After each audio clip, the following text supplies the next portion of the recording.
एक बार फिर से अपने YouTube चैनल पर आपका हार्दिक स्वागत करता हूं। दोस्तों, उम्मीद करता हूं कि आपने मेरी वीडियो के साथ आज की मार्केट को कंपेयर किया होगा और रिजल्ट्स आपको मिल गए होंगे। जिसने वो वीडियो नहीं देखी, नीचे डिस्क्रिप्शन बॉक्स में वो लिंक है। आप उस लिंक के माध्यम से मेरी वीडियो के साथ आज की मार्केट मूवमेंट को एनालाइज कर सकते हैं।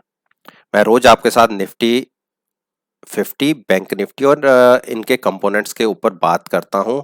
तो चलिए 26 अगस्त के लिए क्या पॉसिबिलिटीज बनती हैं इन पर्टिकुलर स्टॉक्स या इंडेक्स के अंदर, चलिए एक बार उसको डिस्कस करते हैं। निफ्टी 50 इंडेक्स का चार्ट मैंने आपके सामने लगाया हुआ है। थोड़ा सा इसको जूम कर लेते हैं, बड़ा कर लेते हैं। और अगर आप इसमें, क्योंकि ये निफ्टी 50 फ्यूचर्स है, फ्यूचर्स क्लोजिंग के बाद भी ट्रेड करता रहता है, तो तकरीबन 4:48 पर जब मैं ये वीडियो रिकॉर्ड कर रहा हूं तो इसका प्राइस है 11,485। एक डोजी की तरीके से इस टाइम पैटर्न क्रिएट हुआ है और यहां से पॉसिबिलिटीज कल के लिए क्या देखने को मिल सकती हैं, चलिए उसके देखते हुए अगर कल के दिन में हम ये कह सकते हैं कि 11,525 के ऊपर अगर फ्यूचर्स ओपन होता है और उसी के ऊपर ट्रेड करना शुरू करता है, तो आप 11,500 का स्टॉप लॉस लगा के 11,565 के टारगेट के लिए बाइंग साइड पे बैठ सकते हैं। क्योंकि ये मैंने एक देखिए ऊपर एक टारगेट और ऊपर से कह सकते हैं मैंने मार्क की हुई और इसको क्रॉस करना अभी फिलहाल के लिए निफ्टी को थोड़ा सा मुश्किल आएगा। लेकिन अगर यहां से क्रॉस होके हम एक क्लोजिंग ऊपर दे देते हैं तो यहां से 100 से 150 पॉइंट के एक रन और ऊपर की तरफ देखा जा सकता है। हम शॉर्ट इसमें कहां सोचेंगे, कहां हम सोच सकते हैं कि निफ्टी में थोड़ा सा रिवर्सल आ गया है।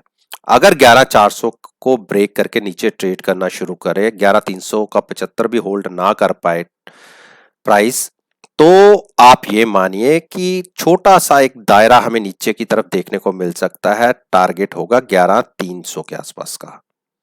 अगर किसी कारणवश निफ्टी से भी ब्रेक कर देती है तो हम 11,225 तक भी गिर सकते हैं। तो ये पॉसिबिलिटी कल के लिए बनती है। अब हम बात करें बैंक निफ्टी की। बैंक निफ्टी में क्या पॉसिबिलिटीज हमें देखने को मिल सकती हैं 26 तारीख के ट्रेडिंग सेशन में, चलिए उसको भी एक बार देखें। पहले हमें MACD आपको दिखाता हूं। देखिए MACD ने एक बुलिश क्रॉसओवर दिया था पिछले तकरीबन 7-8 दिन पहले, लेकिन वॉल्यूम्स जनरेट नहीं हो रहे थे। वॉल्यूम्स अब जनरेट देखिए एक कितना तेजी से अपसाइड का एक मूव देखने को मिला। अब मैं आपको प्राइसेस दिखा देता हूं और आप ये देखिए 4 दिन के अंदर ही हम 21,700 से 23,200 तक पहुंच गए, यानी 1,500 पॉइंट की मूव केवल 4 दिन में।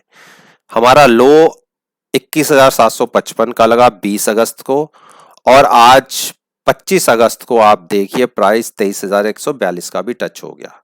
1,700 पॉइंट की रैली मात्र 4 दिन के अंदर। तो इससे क्या सिनेरियो बनता है, आप पिछले 4 दिन की क्लोजिंग देखिए, ऊपर अगले दिन की क्लोजिंग पिछले दिन की क्लोजिंग से ऊपर ही आ रही है और काफी बड़े लेवल पे ऊपर की साइड आ रही है। अब पॉसिबिलिटीज में क्या बनती है, कल की ओपनिंग अगर हम ये मान लें कि 23,150 के ऊपर आती है और कंटिन्यूस प्राइस उसके ऊपर ट्रेड होना शुरू होता है, तो आपको मैं दिखाता हूं। मैंने एक ट्रेंड लाइन मार्क की हुई है, ये देखिए 23,890 के टारगेट्स के लिए आप बैंक निफ्टी बाय कर सकते हैं। तक आप ये यहां से करंट प्राइस से 600 पॉइंट की मूव आपको देखने को मिल सकती है अगले 1 या 2 दिन के अंदर। और पॉसिबिलिटी ये है कि हमें एक ही दिन में देखने को मिल जाए। तो अभी मैं इसमें बुलिश हूं और बेयरिश मैं तब तक नहीं हूं जब तक प्राइस ये मान लीजिए कि 22,250 के ऊपर ट्रेड हो रहा है। 22,250 के ऊपर नीचे प्राइस जाते ही मुझे अपना ओपिनियन बदलना पड़ेगा। तो मैं अपने आप बेरिश साइड इसमें व्यू बनाऊंगा, तो उस केस में आप 21,900 तक के भी टारगेट्स नीचे की तरफ देखने को आपको मिल जाएंगे। अदरवाइज जब तक इस ट्रेंड लाइन के तरफ हम मूव कर रहे हैं तो पॉसिबिलिटी बहुत अच्छी है कि अच्छे वॉल्यूम्स के साथ हम इसको छू लेंगे। तो अब हम बात करते हैं निफ्टी और बैंक निफ्टी के कुछ दिग्गज कंपोनेंट्स हैं जो इनकी में अच्छा पार्टिसिपेट करते हैं। तो सबसे पहले मैं आपसे बात करता हूं एचडीएफसी बैंक के ऊपर। एचडीएफसी बैंक में जैसे मैंने आज से 3-4 दिन पहले आपको बोला था, 1075 का प्राइस क्रॉस करते ही एचडीएफसी बैंक में पंख लग जाएंगे, और ऐसा हुआ भी। आप देखिए 3 दिन में ही 1051 से हम 1125 तक के हमने टारगेट्स अचीव भी कर लिए। क्लोजिंग बहुत अच्छी आई है, आज की क्लोजिंग भी हायर साइड पे है। कल की ओपनिंग का वेट कीजिए, अगर 1130 के आसपास हम ओपन होते हैं उस केस में आप स्टॉप लॉस 1120 का लगा के बाइंग में बैठिए। आपको 1150 तो मिनिमम और 1170 से 80 के टारगेट भी आपको बहुत इजीली देखने को मिलेंगे। शॉर्ट में आप इसमें व्यू तब तक जनरेट मत कीजिए जब तक प्राइस 1070 को ब्रेक नहीं करता। 1070 को ब्रेक करते ही 1055 का वेट कीजिएगा, और उसको अगर तोड़ देता है किसी कारणवश तो आपको नीचे की तरफ 1000 के टारगेट भी देखने को मिलेंगे।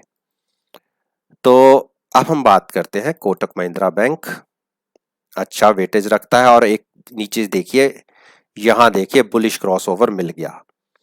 3 दिन पहले हमें बुलिश क्रॉसओवर मिला था, लेकिन वॉल्यूम्स मिले हैं आज के दिन में। और जो मैंने आपको देखिए, मेरी आप पिछली वीडियोस उठा के देख लीजिए, मैंने कहा था कि ये 1400 के प्राइस को छू सकता है, और छू के आज क्रॉस होके ऊपर की क्लोजिंग दे दी। बहुत अच्छी क्लोजिंग। और अब इसके टारगेट्स जो मैंने देखिए ये मेंशन कर रखा है 1632, ये टारगेट्स अब इसके लिए खुल गए हैं। आप ये मान के चलिए जो क्लोजिंग है ये तकरीबन जून के बाद की सबसे हाईएस्ट क्लोजिंग है, जिसको हम क्लोजिंग कह सकते हैं। 1390 के आसपास की पहली पिछले 3 महीनों की क्लोजिंग थी, आज की क्लोजिंग उन सबसे हाई आई है।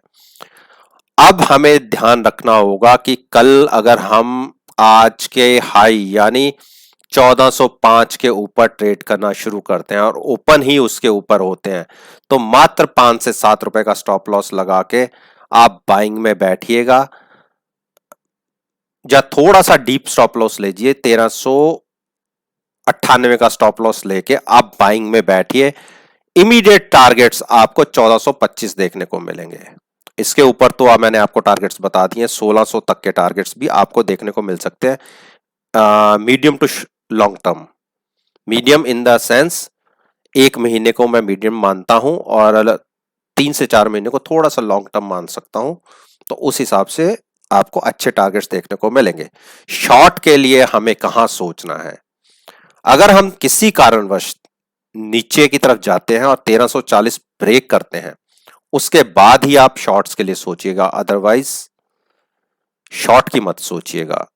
तो स्टेट बैंक की बात करें, स्टेट बैंक ने बहुत अच्छी मूव दिखाई है, और अगर आरएसआई आप देखेंगे तो एक हमें यहां से इंडिकेशन मिला, देखिए बुलिश क्रॉसओवर। यहां एक बार पहले मिला था जब हम 209 के पास गए थे, फिर हम नीचे आ गए थे, और यहां देखिए एक बुलिश क्रॉसओवर मिल गया। अच्छा इंडिकेशन दिया है एसबीआई ने। और आप देखिए जो एक 199 वाली हर्डल थी वो भी ब्रेक करके गैप अप ओपन हुआ, और क्लोजिंग हाईएस्ट क्लोजिंग 208 के आसपास। अब पॉसिबिलिटीज इसमें क्या बनती है, मैंने देखिए कि ये ट्रेंड लाइन ऊपर मार्क की हुई है, मैं थोड़ा जूम करके आपको बताता हूं। 217 के प्राइस आने वाले कुछ दिनों में अब ये 217 के प्राइस के लिए जा सकता है। कल की ओपनिंग अगर 210 के ऊपर होती है उस केस में आप 208 का स्टॉप लॉस लगा के बाइंग में बैठिए। 217 के टारगेट्स बहुत इजीली देखने को मिलेंगे, और अगर क्लोजिंग बेसिस पे हम 217 के ऊपर क्रॉस हो गए तो एसबीआई 240 के टारगेट के लिए भी मूव कर सकता है। शॉर्ट हमें कहां देखना है, अगर हम 199 ब्रेक कर देते हैं नीचे की तरफ और कंटिन्यूस उसके नीचे ट्रेड करना शुरू करते हैं तो आपको 192, 187, 183 और 178 के भी टारगेट्स नीचे की तरफ देखने को मिल जाएंगे। लेकिन अभी जो मोमेंटम है वो अपसाइड के लिए है और अपसाइड पर ही ट्रेड करना बनता है। एक्सिस बैंक, एक्सिस बैंक ने आज देखिए कंफर्मेशन नीचे से इसने भी बुलिश क्रॉसओवर की दे दी है। यानी आप जितने बैंकों के ऊपर बात कर रहा हूं मैं, सब में एक बुलिश क्रॉसओवर के इंडिकेशंस मिल गए हैं, यानी स्ट्रेंथ के इंडिकेशन मिल गए हैं। अब इन स्टेजेस के ऊपर ये बैंक शॉर्ट करना नहीं बनता, लॉन्ग करने बनते हैं, और बैंक निफ्टी भी शॉर्ट करनी नहीं बनती। अगर आप पिछले 3 दिन की क्लोजिंग देखें एक्सिस बैंक की, तो कंटिन्यूस पिछली क्लोजिंग से अगली क्लोजिंग हाई लेवल पे क्लोज हुई है। और जो मैंने ये ऊपर देखिए रेजिस्टेंस या एक टारगेट मार्क किया हुआ है, उसको छू के आज प्राइस फिर नीचे आ गया। अगर क्लोजिंग बेसिस पे 456 के ऊपर क्रॉस होके हम क्लोज हो जाते हैं और उसी के ऊपर हमारी ओपनिंग भी होती है, तो मान लीजिए एक्सिस बैंक में आपको 460 और 470-72 के टारगेट बहुत इजीली देखने को मिलेंगे। नेगेटिव व्यू आप 440 ब्रेक करने के बाद ही लीजिएगा, उस केस में 436 और 416 की तरफ मूव कर सकते हैं। अब मैं बात करूं आपसे आईसीआईसीआई बैंक, इसने भी आज एक बहुत अच्छी बढ़िया मूव दिखाई और देखिए इसके अंदर भी एक बुलिश क्रॉसओवर जो कई दिनों से पहले से हो चुका था, लेकिन वॉल्यूम्स नहीं मिल पा रहे थे। आज के डेट में वो वॉल्यूम्स भी मिले और आप ये देखिए इसमें भी कंटिन्यूस 4 कैंडल्स अपसाइड की क्लोजिंग की बनी है।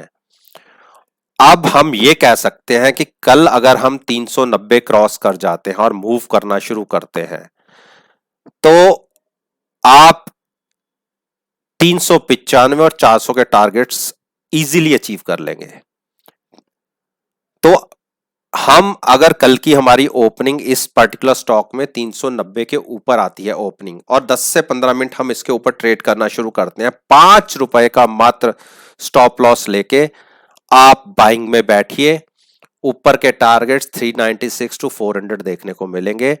शॉर्ट साइड पे व्यू हम तब जनरेट करेंगे अगर प्राइस किसी कारणवश 370 के नीचे चला जाता है। उस केस में 3 रुपए तक हम वॉच करेंगे, 367 के आसपास तक वॉच करेंगे, तो हम शॉर्ट करेंगे टारगेट 362 और 352 और 340 के टारगेट्स के लिए। तो दोस्तों अब हम बात करते हैं कोटक बैंक की। कोटक बैंक पे मैंने बात करी थी या नहीं थी कि मेरे ध्यान नहीं है। कोटक बैंक ने भी एक अच्छी देखिए बड़ी मूव अपसाइड पर दिखाई है, क्लोजिंग हाई साइड पर ही आई है, तो इसमें भी एक अच्छी बड़ी मूव अपसाइड को देखने को मिल गई है। हाँ सॉरी, मैं इस पे बात कर चुका हूं पहले। तो चलिए मैं अब रिलायंस के ऊपर बात करता हूं। रिलायंस की कैसी मूवमेंट है। रिलायंस ने आज एक हम ये कह सकते हैं कि क्लोजिंग अपनी 20 दिन की मूविंग एवरेज पे लो साइड पे दी है। तो पॉसिबिलिटी क्या है कि अगर कल इसकी ओपनिंग नीचे की तरफ आती है, यानी 2070 के आसपास आती है और कंटिन्यूस वहां नीचे ट्रेड करना शुरू करता है, तो आप 10 रुपए का स्टॉप लॉस लगा के शॉर्ट करिए। उस केस में आपको 2000 तक के भी टारगेट देखने को मिल जाएंगे। अब मैं बात करता हूं एचडीएफसी की। एचडीएफसी के अगर चार्ट्स को देखेंगे तो आप देखिए इसने बुलिश क्रॉसओवर कई दिन पहले दे चुका है, लेकिन जैसी स्ट्रेंथ जब वॉल्यूम्स मिलने चाहिए थे वो एचडीएफसी बैंक में नहीं मिल रहे। और आज देखिए जैसी हम क्लोजिंग चाह रहे थे वैसी क्लोजिंग आई तो है, लेकिन थोड़ी नीचे की तरफ। हम चाह रहे थे 1835 के ऊपर की ये क्लोजिंग आ जाए, लेकिन जो क्लोजिंग आई है 1830 की। अगर ये किसी कारणवश कल इसके ऊपर ओपन होता है, 1830 के ऊपर ओपन होता है और प्राइस मूव करता है 1850 की तरफ। शर्त यह है कि 1850 के आसपास लगातार ट्रेड होते रहना चाहिए। अगर प्राइस यहां पर स्टेबल रहता है और स्ट्रेंथ बनी रहती है तो आप 1900 के टारगेट्स इजीली देखेंगे। अच्छी बड़ी मूव हमें अपसाइड की तरफ देखने को मिल जाएगी, लेकिन नीचे 1800 जब तक ब्रेक नहीं करता तो हम शॉर्ट भी नहीं बना सकते। एक रेंज में फंसा हुआ है एचडीएफसी पिछले 10 से 12 दिन में।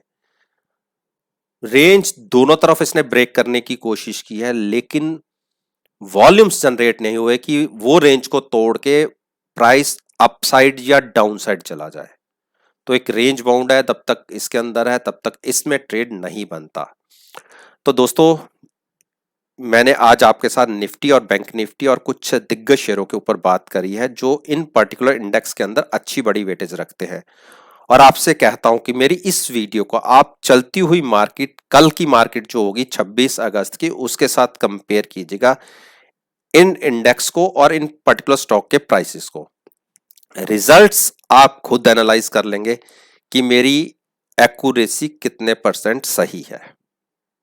पास्ट परफॉर्मेंस मेरी आप YouTube चैनल पे अपलोडेड प्लेलिस्ट के माध्यम से भी एनालाइज कर सकते हैं। और जैसे मैं आपसे हमेशा कहता हूं कि मेरी ये रिसर्च केवल आपको सिखाने के पॉइंट ऑफ व्यू तक ही सीमित है। मैं कभी आपसे ये नहीं कहता कि मेरी इस वीडियो के बिहाफ पे आप मार्केट में कोई पोजीशन क्रिएट करें।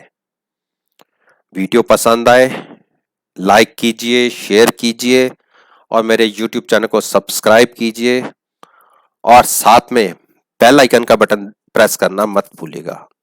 इसी बात के साथ मैं आपसे विदा लेता हूं और एक नई वीडियो के साथ फिर से आपके सामने आऊंगा। तब तक के लिए धन्यवाद। Take care and have a nice day.